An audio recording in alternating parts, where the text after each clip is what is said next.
21. After this, Jesus revealed himself again to the disciples by the Sea of Tiberias, and he revealed himself in this way. Simon Peter, Thomas, called the twin, Nathanael of Cana in Galilee, the sons of Zebedee, and 2 others of his disciples were together. Simon Peter said to them, "I am going fishing." They said to him, "We will go with you." They went out and got into the boat, but that night they caught nothing. Just as day was breaking, Jesus stood on the shore, yet the disciples did not know that it was Jesus. Jesus said to them, "Children, do you have any fish?" They answered him, "No." He said to them, "Cast the net on the right side of the boat, and you will find some." So they cast it, and now they were not able to haul it in because of the quantity of fish. That disciple whom Jesus loved therefore said to Peter, "It is the Lord." When Simon Peter heard that it was the Lord, he put on his outer garment, for he was stripped for work, and threw himself into the sea.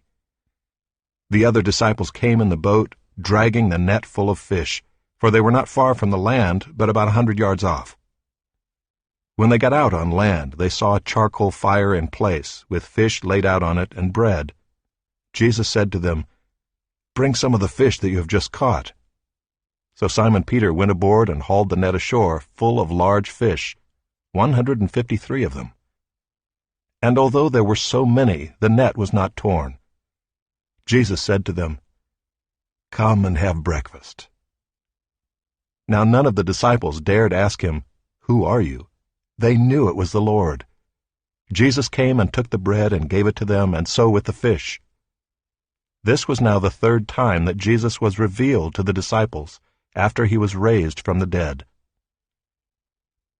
When they had finished breakfast, Jesus said to Simon Peter, "Simon, son of John, do you love me more than these?" He said to him, "Yes, Lord, you know that I love you." He said to him, "Feed my lambs." He said to him a second time, "Simon, son of John, do you love me?" He said to him, "Yes, Lord, you know that I love you." He said to him, "Tend my sheep." He said to him the 3rd time, "Simon, son of John, do you love me?" Peter was grieved because he said to him the 3rd time, "Do you love me?" And he said to him, "Lord, you know everything. You know that I love you." Jesus said to him, "Feed my sheep. Truly, truly, I say to you, when you were young you used to dress yourself and walk wherever you wanted. But when you are old, you will stretch out your hands, and another will dress you, and carry you where you do not want to go." This he said to show by what kind of death he was to glorify God. And after saying this, he said to him, "Follow me."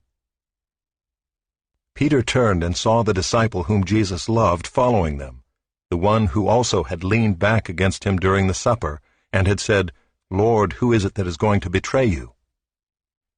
When Peter saw him, he said to Jesus, "Lord, what about this man?" Jesus said to him, "If it is my will that he remain until I come, what is that to you?